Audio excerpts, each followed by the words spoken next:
Say hi. Hi. You gotta put that down to say hi. Say hi, wave hi. Hi. Hi, my name is Benita and I am Laylani Rose's mom. My journey with Laylani has been amazing, sad at times, and Laylani is my heart. Before I had Laylani, I had a miscarriage and an ectopic pregnancy. So I didn't think I could have children. So on my third try, when I had Laylani, I was so excited. I was nervous. I was worried about if I would be able to carry her full term because I had already lost 2 children. But when I finally got to have her in my arms, I was so excited. I was so happy. Previously, she had a miscarriage, and we was at a friend's house, so we was in like so much pain. We was crying. Me and my little sister. Sorry, I didn't mention that.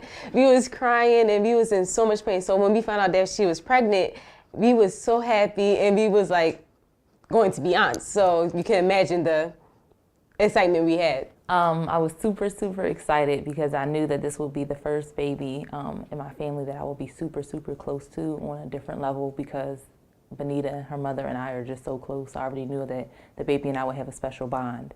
So I was super excited. I was ready, prepared. I was shopping, and I was on the phone with her a lot and just checking up on her and the health of the baby and just overwhelmed and excited. One of my favorite memories is probably when Laylani was 12 months, maybe 13 months, and I took her to Atlantic City to the beach. She was just so excited to see the water. She was so fascinated by the water, and she would grab like bits of sand and just kept lifting it up, and it was just a really good moment. My favorite memory of Laylani is when she was crying and I started singing to her and she just started smiling, like excited, like it was such a beautiful time. There's so many of them, I can't give you one. It's just so many, and for me to say that there's one particular favorite moment, I just can't say that because every second with her was a favorite moment to me. That excitement turned to fear and worry when Laylani was 11 months, and after months of being completely normal and walking, starting to walk and eating and drinking from a bottle to a sippy cup to throwing toys and just all of this laughter and happiness, to go from 11 months of that to right around her first birthday finding out that she wasn't going to have a normal life.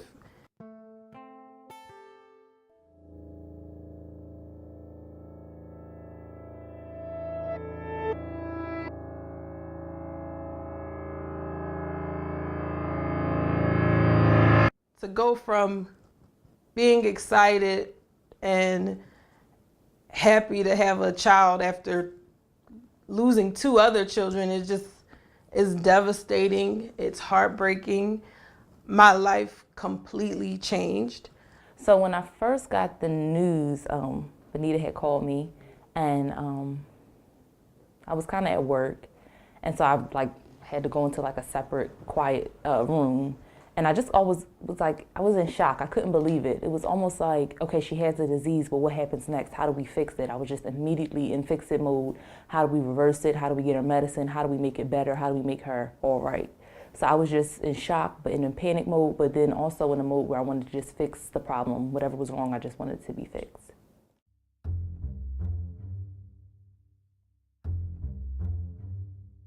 To seeing her get several MRIs and EEGs and EKGs and all kinds of studies, and her being hospitalized for months sometimes, just so that she could function. And to go from all of that to now not even having my daughter is just devastating. The day Laylani passed away, I was in disbelief. 100%. Like, even working at CHOP, knowing she was sick, knowing what was going to happen, I've never once thought that this was going to be the result or the outcome. I believed wholeheartedly that my cousin was going to make it. She was going to be a miracle. I knew that this was not going to happen to my family, to Benita, to us. And so when it really came time and she passed away, it was like really hard to accept. It was tough, and it still is very tough. My cousin reached out to me and she said, you know, you have to come up to Children's Hospital to say goodbye. And I was at work. And so I was in disbelief. You know, I've been there since day one with Laylani's diagnosis. I knew about the disease, you know, I knew the consequences, I knew the life expectancy, but we serve an awesome God. So all of what man said and what the documentary said, we didn't pay any mind to because we know that we serve a higher purpose. So, you know, we just constantly prayed and had hope that she would beat this thing. When we were in Pittsburgh, we saw a 9-year-old. Reminded me of Laylani, but she had the wheelchair and the stroller, and she was an older girl. So it gave me hope, even though at the time I think Laylani was like 1 and some change or something like that. It just gave me hope. So the day that my cousin said, come say goodbye, it was heartbreaking, but I knew it was God's will. She was here for a short amount of time, but she's God's angel, and that's where I hold my peace with it. I felt defeated. I felt very defeated. While the words from my daughter was very encouraging and trying to give a heads up, I was totally unprepared for that. As my niece Kelly stated, you know, we are a praying family and was expecting a different outcome. I realized today that I've been in a lot of denial, but it was like something sucked something out of me. But lastly, this morning, and I mean, this is not the first day, this may be like the second or the third day, rarely enough, I went to bed really early yesterday, was fasting a little bit, and I dreamt about Laylani, and she was playing in heaven, and it just gives me so much comfort and joy. It hit me like a wrecking ball. It hit me like a wrecking ball. It's just a flood of emotions came over me all at one time, you know, just everything.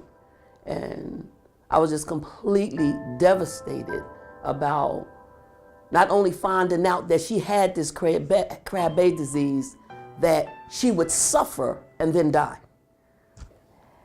It broke my heart because I love Laylani, and she's like one of the reasons I started working with children. I work at a daycare, and watching children makes me happy. And Laylani was one of the most happy kids ever. You'll see her crawling around. She was greedy. She could eat. Oh my gosh. And she really just had my heart. So knowing that she wasn't going to make it broke my heart in two. And I didn't want to go back to work. I didn't want to do anything. The day Laylani passed away, I don't even remember all of it because I just went in and out of being conscious, I guess, and being present, and then sometimes I just wasn't there. I think my body was there, but my mind was somewhere else. I just thought of all the things that I wouldn't get to do with Laylani. I thought about her riding a bike, me telling her about boys that she shouldn't be dating, and preparing her for her prom, and I thought about who would teach her how to drive. I thought of all of those things when I was carrying her, but I never thought about burying her. And the day I had to say goodbye to Laylani, my comfort was knowing that she was going to be in a better place and that she wouldn't suffer anymore and to have to take a bunch of medicine, and that she wouldn't just be existing, but she would really have an existence. It was a horrible day, but I know my child is in a better place. I love you, Laylani, and I'm writing a song about you.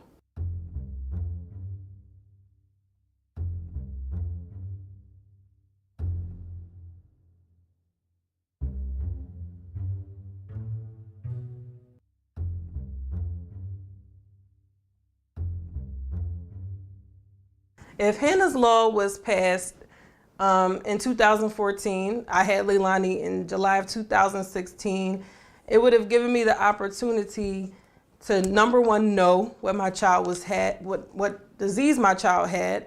And there are several new studies and there are options for treatment at birth that allows children to have a completely normal life and longevity in life. So if we would have known about Hannah's Law, Laylani would have been a candidate for that surgery that would have allowed her to live a lot longer. If anybody have like a 2-year-old, 1-year-old, whatever, go check it out with the doctors because this disease just came out of nowhere. Like, oh my gosh, it was crazy. Like, it just came out of nowhere. Seeing her walking, talking, you know, asking people for food and stuff like that.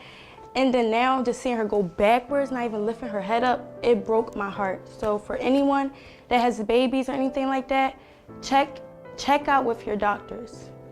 To lose your best friend to a god-awful disease like that, I would never, ever, ever want anyone to experience this pain, to come to grow, to love your grandchild, and then to just suddenly lose her. As a young baby, she was only 2 years old. Do you think any parent, any person, any aunt, any cousin, any person in the family will want to have to deal with a baby losing their life? An innocent child. No matter how much money, no matter how much whatever, nobody should have to go through a pain like this. PA law, we need to get this done. I don't need other families suffering from this, especially because it can be corrected so early on, and there's no need to drag families through this kind of process. So I would strongly encourage, and I would urge you guys to get it done. I myself have been in the medical field for over 21 years, so I'm definitely familiar with, like, you know, different laws and certain scenarios of children that become sick and the laws not being passed, or just diagnosis and deaths being ignored because we don't have families or people or parents out here to have enough strength to fight. And so what I say to PA law is, we coming for you. That's the bottom line. Laylani Rose's name will live forever because we're not going to stop. We're coming. We're going to make sure that this law is passed, implemented, heightened, whatever we have to do so that another child won't suffer and that another mother won't grieve over a baby being lost. We're going to fight.